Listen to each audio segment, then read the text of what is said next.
नमस्कार दोस्तों, the Hindu editorial में आपका स्वागत है सभी का। 30 जनवरी 2023। तो दोस्तों, हम आज द हिंदू का एनालिसिस करेंगे। कुछ जो आर्टिकल्स है उस पर हम जो चर्चा करेंगे, तो इसमें सब कुछ होगा आपके लिए। मोटिवेशनल कोड को तो अब मोटिवेशनल तो मजदूरों के लिए होता है। चलो, पर्सन न्यूज़ तो भाई जोकोविच है, जिन्होंने ऑस्ट्रेलिया ओपन है जो 10वां खिताब जीता है। जोकोविच है ये अपने, ये सभी आपको पता है इसके बारे में। तो फर्स्ट है जो शहीद दिवस, यानी कि महात्मा गांधी जयंती 30 जनवरी 2023। उद्देश्य राष्ट्र के लिए शहीदों के रूप में पहचान जाने वालों का सम्मान। ठीक है, तारीख इसलिए चुनी गई क्योंकि 1948 में नाथूराम गोडसे द्वारा मोहन दास जी करम गांधी जी की जो हत्या का प्रतीक है, इसके रूप में ये शहीद दिवस मनाए जाते हैं।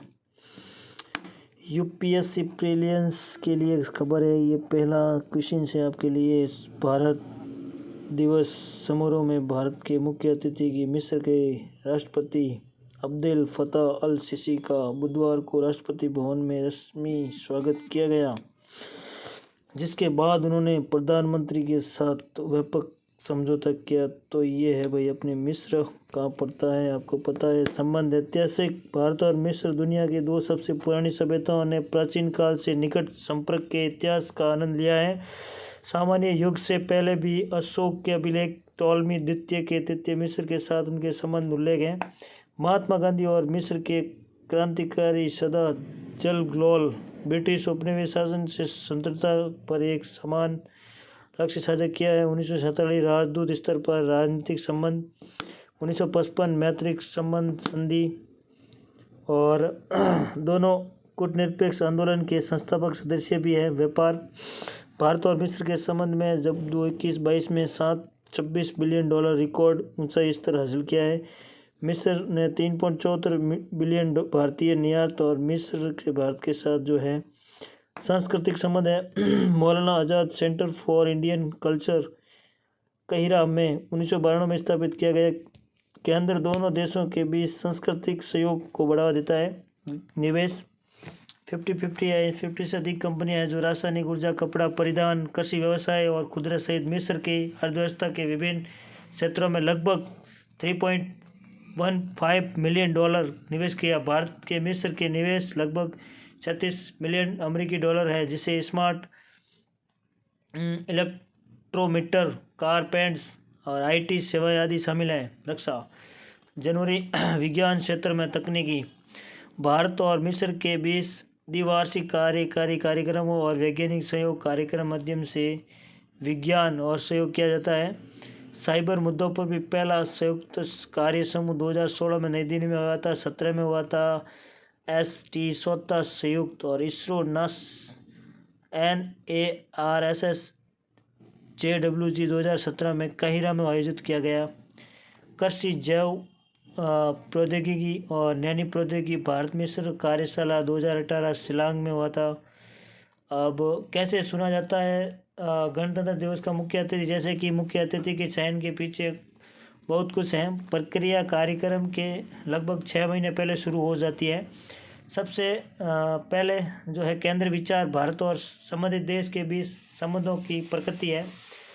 स्वतंत्रता दिवस की परेड का मुख्य अतिथि बनने की निमंत्रण, भारत के आमंत्रण व्यक्ति के देश में निमंत्रण अंतिम संकेत है। भारत की राजनीतिक, वाणिज्य, सैन्य और आर्थिक हित के निर्णय महत्वपूर्ण चला गया। विदेश मंत्रालय इस अवसर पर Kashmir pashmina soul gets as fresh touch.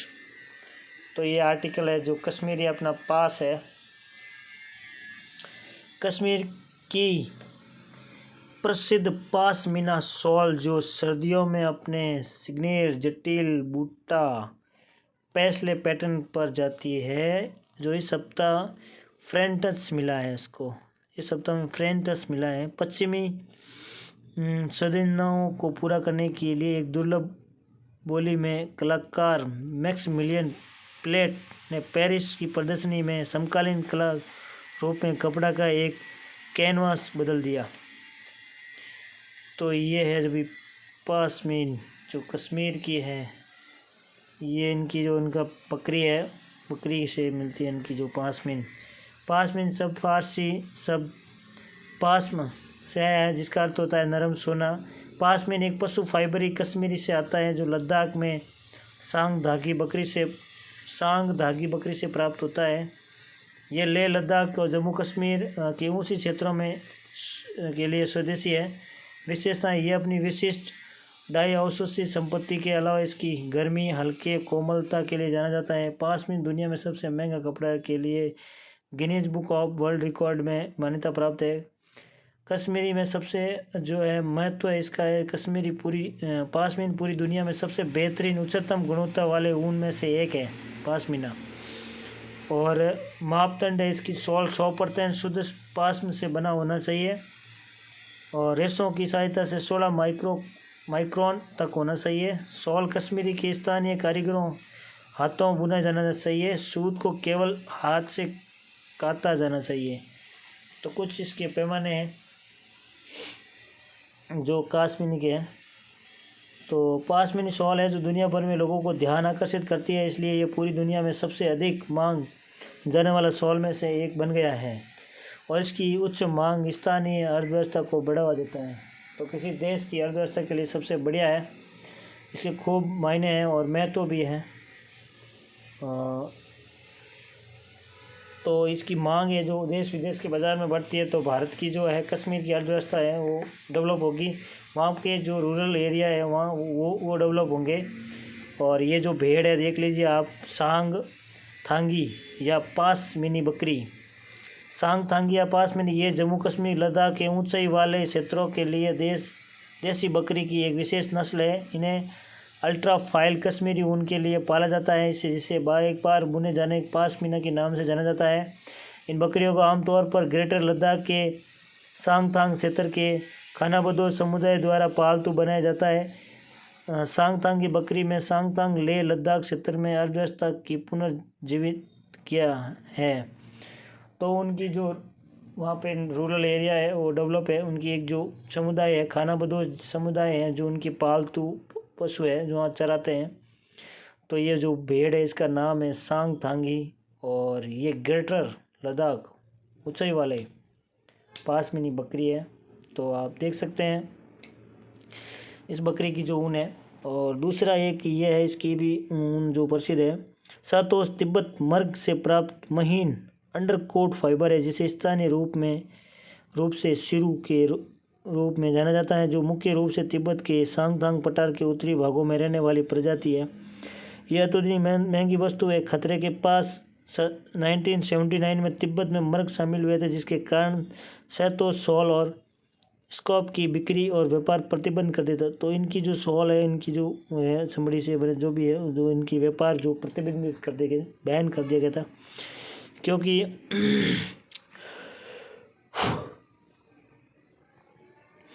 Fibre है जो सिरु के नाम से जाता था। तो ये अत्यधिक महंगी वस्तु थी खतरे के पास। तो ये इनकी जो पॉलिसीज है उनको चेंज करके जो व्यापार और बिक्री दोनों पर शॉल और स्क्रैप बनते थे, तो उनको जो प्रतिबंधित कर दिया था, क्योंकि इसमें इनकी जो है पालतू हिरण है, इनको मौत इनको जो है शिकार होने लगे थे, तो इस कारण से तो बैन कर दिया गया गवर्नमेंट के द्वारा। तो इनकी भी जो महंगी होती थी। और बाकी वो पास मेरी बकरी है ही अपने लद्दाख में। अगली है जो है खबर है अपनी सुप्रीम कोर्ट से है, जो जो लोकल लैंग्वेज है इंडिया की, हिंदी वगैरह संताल है, वो उड़िया है, तो उनको परमानेंट जो जजमेंट है जो उन्हीं लैंग्वेज में जो आएंगे आपके बाहर। तो जो फैसले 4 भाषाओं के हैं। भारत के मुख्य न्यायाधीश ने कहा है कि सुप्रीम कोर्ट के द्वारा दिए गए निर्णय अब 4 भाषाएं, हिंदी, तमिली, गुजराती और उड़िया, जो क्लासिकल है लैंग्वेज है, 2 इसमें उड़िया और तमिली अनुवाद किया जाएगा। सीजे ने कहा है कि इस कदम से नागरिकों को न्याय तक पहुंचने में मदद मिलेगी, क्योंकि अंग्रेजी देश के अधिकांश नागरिकों के लिए बोधगम्य भाषा नहीं है। सीजे ने कहा कि उच्च न्यायालय में एक ऑनलाइन ई निरीक्षण सॉफ्टवेयर भी लॉन्च किया, जो इंटरनेट के माध्यम से डिजिटलाइज न्याय फाइलों को ऑनलाइन ई निरीक्षण की सुविधा भी प्रदान करेगा। तो जो भी जजमेंट हो गए उनको एक ऑनलाइन साइट पर अपलोड किया जाएगा, जो कि लोगों को दिख सकेगी वहाँ पे। तो कानून व्यवस्था और सुप्रीम कोर्ट के कामकाज का पारदर्शिता लाई जा रही है। तो ये हमारे देश के लिए बहुत ही बड़ी अपॉर्चुनिटीज़ है। और मैं ये कहता हूँ कि भारत के लिए सबसे बड़ा है जो आम नागरिकों को इसके बारे में जानकारी मिलेगी।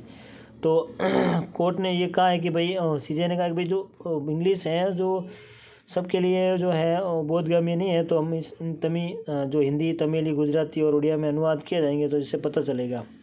अगला है जो जापान और जो हमारे इंडिया के डिफेंस है उनके बीच में जो है अभ्यास हो रहा है। भारतीय वायुसेना और जापान की एयर सेल्फ डिफेंस फोर्स के बीच द्विपक्षीय वायु अभ्यास वीर गार्जियन 2023 का उद्घाटन संस्करण हाल ही में जापान में संपन्न हुआ। यह भारत जापान का पहला द्विपक्षीय हवाई अभ्यास है। IAF दल ने SU सिग्नू जो सिग्नू 13 MKI विमान के साथ AL-78 flight refusing aircraft 2 C-17 global master strange air left transport aircraft के साथ अभ्यास में भाग लिया। भारत द्वारा जापान के साथ किए जाने वाले अन्य अभ्यास शामिल है धर्मरक्षक सैन्य है, जिमेक्स है, नौसेना में है, सिन्यू मैत्री वायु सेना है जो इसका नाम मालाबार ऑस्ट्रेलिया और अमेरिका के साथ।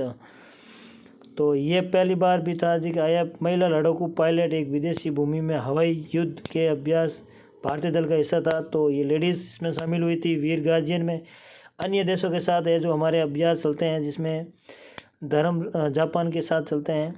तो ये है धर्म रक्षण सैन्य है, और जिमेक्स है जो नौसेना का है, और सैन्यू है जो वायुसेना का है। बाकी मालाबार है जो इसमें जापान, ऑस्ट्रेलिया और अमेरिका के साथ हम अभ्यास करते हैं। तीसरा, lesson from the Covid, Jharkhand first survive of the मिग्रेंट्स।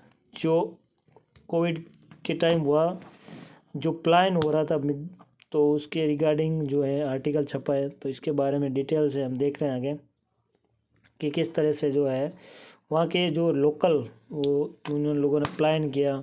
तो कोविड के उस समय देश के अंदर बहुत जगह पर हुआ था ये, तो इन्फ्लेशन जो कोविड की वजह से हुआ, तो उसके बारे में देखते हैं हम। जो आर्टिकल है द हिंदू में, तो लोग है बहुत सारे लोग जो वो प्लान कर गए थे। कोविड संकट के दौरान राज्य में बाधित लगभग 8 लाख प्रवासी श्रमिकों ने वापस झारखंड की यात्रा की। उस यात्रा में सबक ने अब सरकार के अपनी प्रवासी आबादी में से एक महत्वपूर्ण अभ्यास शुरू करने की प्रयत्न किया है। प्रवासी श्रमिकों के लिए जुड़ाव और प्रमुख क्षेत्र में मैप करने के लिए उनके परिवारों और उनके उपलब्ध सामाजिक सुरक्षा लाभों को पता लगाए और उनकी स्वास्थ्य खतरों की पहचान जिनकी सम्मान करते हैं। ये पहला राज्य सुरक्षित और जिम्मेदार प्रवासन पहल का हिस्सा है, जिसे 2021 के अंत में लॉन्च किया गया। इसमें प्रवासी श्रमिकों की एक डेटाबेस तैयार करना शामिल है। झारखंड प्रवासी श्रमिक सर्वेक्षण करने वाला एक राज्य नहीं है। केरल इस क्षेत्र में अग्रणी रहा है। इसके बाद तमिलनाडु, पंजाब जैसे राज्य भी है, लेकिन केरल ने झारखंड की मजदूरी आंदोलन में बुनियादी अंतर है। केरल में श्रमिक ज़्यादा विदेशी थे और जाते थे, हालांकि मुद्दा झारखंड में अतिरिक्त प्लान का है। तो है जो कोविड-19 के समय अगला है जो UNDP Indian launch campaign and drive include circular economies. तो ये जो हमारे इकोनॉमिक्स के सर्कुलर है, वैल्यू है, जो कर्व है, वाटर है, एनर्जी है, सोशल कल्चर है, हेल्थ है। तो ये 7 फ्लैट्स है ऑफ द सर्कुलर इकोनॉमी। जो हमारी इकोनॉमी के उनके जो सर्कुलर 7 है, एनर्जी हो गई, वाटर हो गया, तो मेटल्स हो गए, मटेरियल्स हो गए, बायोलॉजिकल हो गए, सोशल कल्चर है, हेल्थ है और वैल्यू है। तो ये पूरा सर्कल है जो हमारे इकोनॉमीज़ को जो डेवलप के लिए है 60 इम्पोर्टेंट है। इस पर एक बेस पर हमारा जो इकोनॉमिक्स टिका हुआ है। तो अगर देखते देखो UNDP इंडिया ने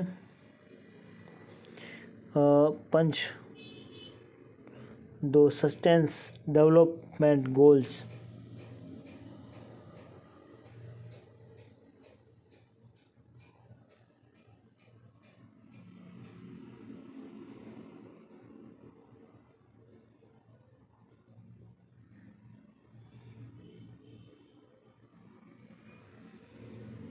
fighting the big G, Google wanted golden business model.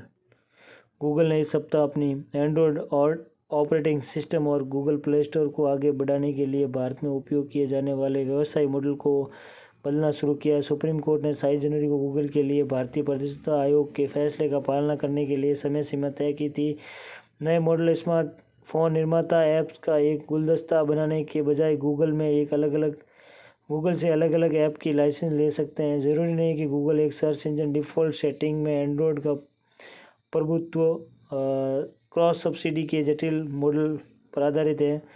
Google खोज इंजन में मेल्स जिससे एक विशाल उपयोगकर्ता आधार बनता है। इस पर उपयोगकर्ता का आधार के विज्ञापन आय के लिए मुद्रित किया जाए।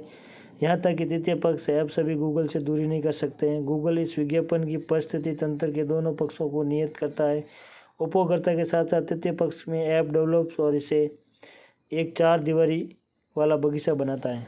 तो गूगल से कुछ गाइडलाइन लगा दिए हैं सुप्रीम कोर्ट ने, तो उनकी जो पालना है गूगल को करनी होगी। तो अपने सिस्टम में जो सुधार ला रहा है गूगल। बिग जी से लड़ना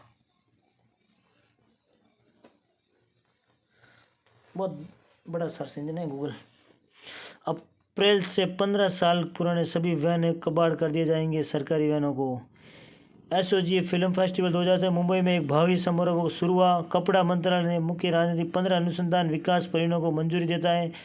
एमआई स्टार्टअप हब और मेटा स्टार्टअप प्रोग्राम में 120 स्टार्टअप और इनोवेटर्स को शॉर्ट लिस्ट किया जाएगा। इलेक्ट्रॉनिक और सूचना प्रौद्योगिकी मंत्रालय ने शुक्रवार को शिकायत अपीलीय समिति के सदस्यों के रूप में कार्य करने के लिए 9 अधिकारियों को अधिसूचित किया।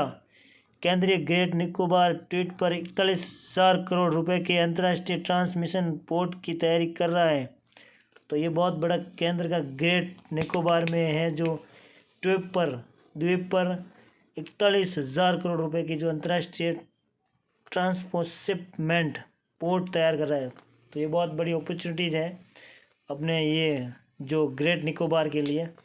तो वहाँ पे पोर्ट विकसित किया जा रहा है, तो ये अच्छी खबर है हमारे देश के लिए कि कहीं भी विकास हो रहा है। इकोनॉमिक्स, केंद्र में अप्रत्यक्ष कर और सीमा शुल्क का बोर्ड इकोनॉमिक्स ईपीएफ ने निधि आपके निकट कार्यक्रम के मध्य में सभी जिलों में बड़े पैमाने पर आउटरीच कार्यक्रम शुरू किया है। केंद्रीय अप्रत्यक्ष कर और सीमा शुल्क ने अंतर्राष्ट्रीय सीमा शुल्क दिवस 2023 मनाया। 30 जनवरी को सरकार ने प्रमुख रणनीतिक क्षेत्र में लगभग 32.25 करोड़ रुपए के 15 अनुसंधान विकास परियोजनाओं को मंजूरी दी है। और एफएसआई वित्तीय नियमों को अधिसूचित करता है, जिसके तहत भारतीय खाद्य सुरक्षा और मानक प्राधिकरण निधि बनाए रखेगा।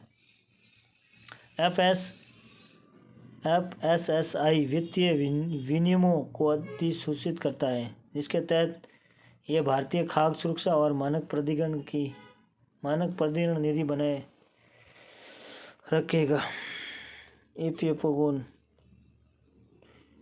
ईपीएफओ ने निधि आपके निकट कार्यक्रम के माध्यम से सभी जिलों में बड़े पैमाने पर आउटरीच कार्यक्रम शुरू किया।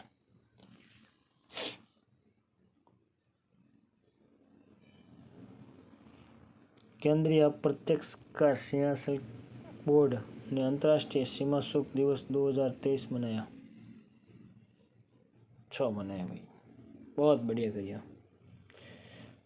सरकार ने रणनीति क्षेत्र में लगभग 32.25 करोड़ रुपए के 15 अनुसंधान एवं विकास परियोजनाओं की मंजूरी दी।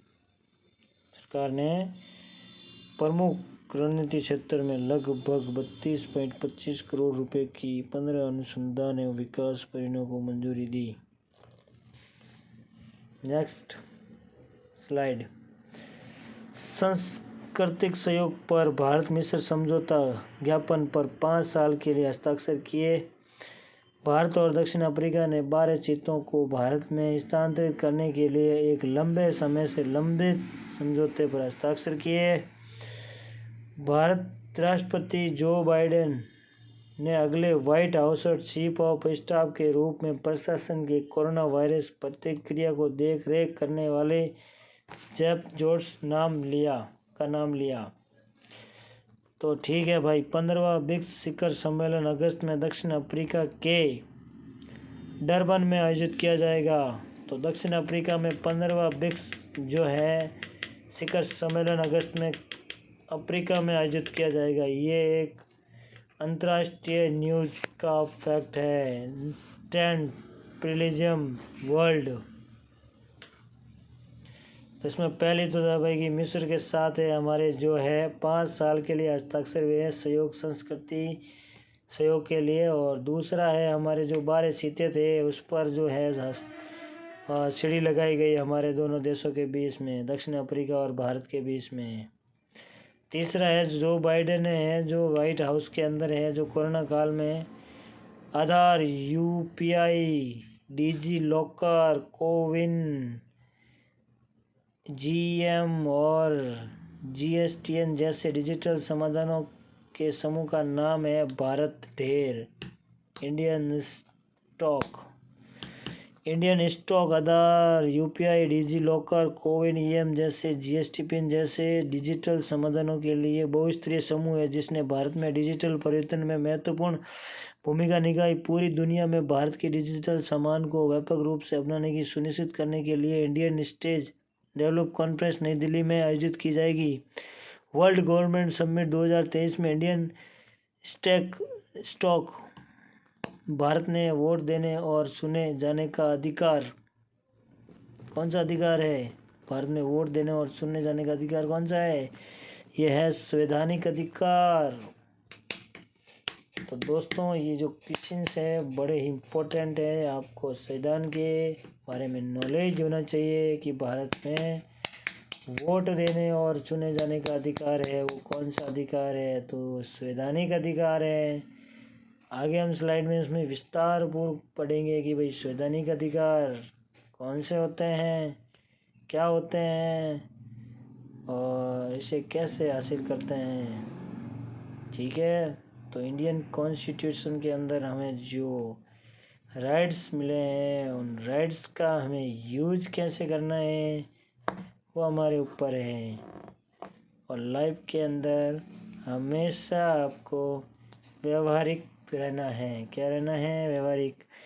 ठीक है, संवैधानिक अधिकार। भारत में मतदान 18 वर्ष से अधिक आयु के नागरिकों का संवैधानिक अधिकार है। मतदाताओं को मतदान न करने का भी पूरा अधिकार है। इस दिन मुख्य उद्देश्य विशेष रूप से नए मतदानों को नामांकन के लिए प्रोत्साहन करना, नामांकन को सुविधाजनक बनाना और इसे बढ़ाना है। भारत के चुनाव आयोग की स्थापना जो 27 जनवरी 1950 को चिन्हित करने के लिए 2011 के हर साल देश में यह दिवस मनाया जाता है।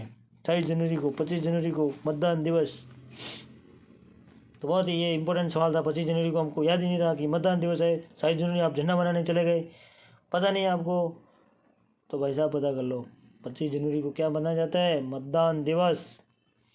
यानी हमारी जो देश में हैं तो उन युवाओं को जो 18 साल के हो गए हैं उनको प्रेरित करते हैं निम्नलिखित में से किसके पास भारत में नागरिकता के अधिकारों को विनियमित करने की शक्ति है? भारत के जो नागरिकता हैं उनके अधिकारों को विनियमित करने की शक्ति किसके पास है? संसद के पास है। यानी कि हमारी जो है संसद, इसके पास वो पावर है कि जो नागरिकों के अधिकार दे रखे हैं उनको सीमित, लार्ज, कम ज़्यादा कर सकते हैं। उनके अधिकार को प्रतिबंध लगा सकते हैं। मौलिक अधिकार को छोड़कर सभी अधिकारों को प्रतिबंध लगा सकते हैं। तो ये हमें ध्यान होना चाहिए कि भारत में जो है नागरिकों के अधिकारों को विनियमित करने की शक्ति किसके पास है? संसद के पास। अब संसद के अंदर जो भी लोग बैठते हैं उनको जो है खड़ा करने की औकात किसकी है? जनता की है। तो इस तरह से है जो संसदीय व्यवस्था है, जो इस तरह से जो है सर्कुलर बना हुआ है। यानी कि आप जिस पावर का यूज कर रहे हैं उस पावर पर बैठाने के लिए किसका अधिकार है? जनता का है। अब जनता ने आपको पावर अधिकार दे दिया कि आप कानून बनाओ, तो वो जनता का कानून बनाएंगे। ठीक है, तो ऐसे लोगों को भाई कैबिनेट में मत भेजो जो सारे चूतिए लोग हो। भारत संविधान का भाग 2 अनुच्छेद 5 से 11 नागरिकता। ठीक है, भाग 2 अनुच्छेद 5 से 11 नागरिकता से संबंधित है। हालांकि इस संबंध में ना तो कोई स्थायी और ना कोई विस्तृत है। ठीक है, ये केंद्र उन्हीं व्यक्तियों को मान्यता देते हैं जो उनकी स्थापना के समय भारत के नागरिक बन गए थे। इसके आरंभ में होने के बाद नागरिकता समाप्त करने की समस्या से संबंधित नहीं है।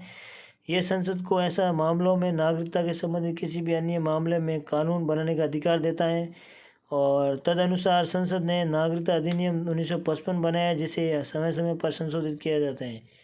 तो भारत की जो है नागरिकता लेने के लिए लोगों को क्या पोर्टफोलियो, क्या प्रोसेसिंग है, वो सब की अलग की बात है। जबकि नागरिकता के संबंधित है जो पावर है संसद के पास है। संसद ये कानून बना सकती है कि किसको नागरिकता देनी है, किसको नहीं देनी है। जो पहले थे हमारे भारत में निवास थे 27 जनवरी से पहले, तो उनको सभी को भारत का नागरिक बना दिया। कूनो राष्ट्रीय उद्यान निम्नलिखित में से किस में स्थित है? कूनो भाई साहब, प्रधानमंत्री जी अब आ रही वहाँ पे सीटे छोड़े थे, कहाँ पे? एमपी में है, ये है हमारे मध्य प्रदेश में। तो कूनो राष्ट्रीय उद्यान बहुत ही ये जलिस मुद्दा है, मुद्दा नहीं है ये, बहुत ही करंट का हाल ही का महत्वपूर्ण मुद्दा है कि भाई कूनो कहाँ पे हैं। बार बार अखबार में आपने देखा होगा कूनो में मोदी जी ने चीते छोड़ दिए। क्या छोड़ दिए? चीते। चीते अब म्याऊं म्याऊं करेंगे, तो भाई चीते म्याऊं म्याऊं ही करेंगे, क्या करेंगे? ठीक है। तो कुछ जो है बोलते हो इसे क्या बोलते हैं, ये प्राकृतिक सार्वभौमिक या परिस्थिति तंत्र के लिए हमारे देश के अंदर जिन चीज़ की कमी है उनको बाहर से ला के भर के परिस्थिति संतुलन बनाना जरूरी है। कुछ लोग चूतिए कहते हैं कि भाई चीतों की क्या आवश्यकता है। तो भाई मेरे भाई परिस्थिति संतुलन बहुत ज़रूरी है, प्रकृति किसके मायने देती है। कुल्लू नेशनल पार्क मध्य प्रदेश में स्थानांतरित किए गए 8 चीतों में से एक जो है, इसको ये रोग हो गया है, हेपेटाइनल संक्रमण पाया गया है।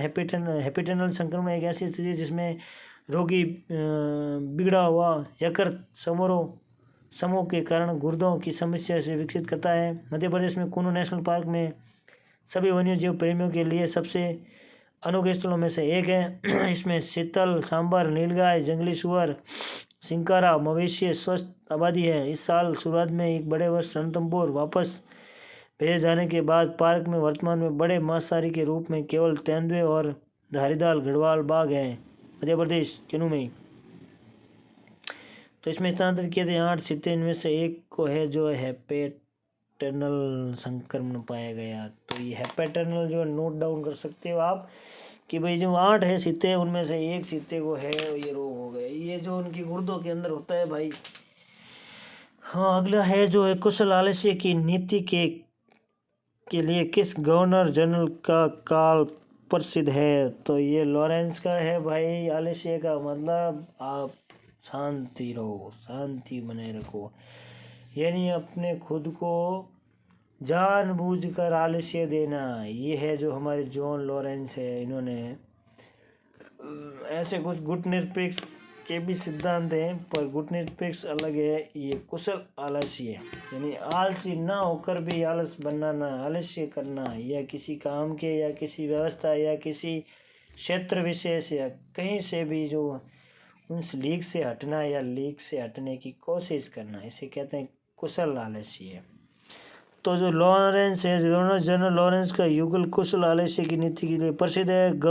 एडिनबर्ग रिव्यू में एक लेख जेवल द्वारा कुशल आलस्य शब्द का इस्तेमाल किया गया। इस नीति के तहत जॉन लॉरेंस अफगान मामलों में प्रति उदासीन है और अफगान के उत्तराधिकारी संघर्ष में ना तो उन्होंने किसी का पक्ष लिया और ना ही किसी की मदद ली। तो आप समझ सकते हैं कि कुशल आलस्य किसे कहते हैं। अफगान के उत्तराधिकारी में ना तो उन्होंने हेल्प किया और ना उन्होंने उसका विरोध किया, तो तटस्थ रहे यानी उदासीन। ठीक है, तो उदासीन से आप सीख सकते हैं कि जो लॉरेंस थे किस तरह उदासीन रहे थे। तो ये जो नीति है ये भी एक नीति है लॉरेंस की। ठीक है, तो याद रखना कि भाई जो कुशल आलस्य की नीति किसकी थी, तो लॉरेंस की थी। और बाकी बैटिंग की थी अलग अलग, विलियम्स हॉन्किंग की अलग नीति थी। तो ये कुछ गवर्नर आए भारत में जो इनकी नीतियाँ अलग अलग थी। तो दोस्तों अभी के लिए आगे जो क्वेश्चन है देखते हैं क्या होता है।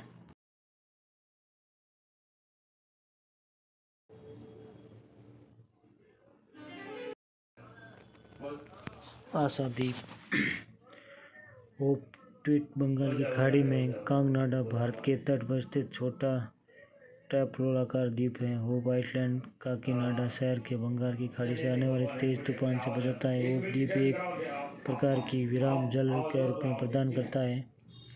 और जो द्वीप हैं छोटी बस्तियां हैं जिनका नया पालकू, सोलगुडू पालकू, जहाँ लगभग 400 परिवार रहते हैं। तो ये द्वीप है आशा द्वीप, होप द्वीप। इंटरेस्टिंग है, मतलब प्रकृति विराम जल के रूप में कार्य करता है और काकीनाडा खाड़ी में लंगर डाले जहाज़ों की बहुत शांति प्रदान करता है, जो काकीनाडा है।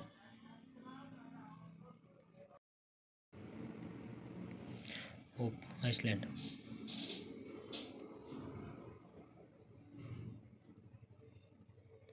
वोकैबुलरी रूडिमेंट्री, मौखिक, ब्लेंड, चुटलाना, ब्लाइंड, निटी ग्रिटी, दैनिक, स्वेटरिंग, तपती, बैनल, मामूली। तो ये बैनल प्रॉब्लम, मामूली प्रॉब्लम है। तो ये वोकैबुलरी है, शब्दावली आज की।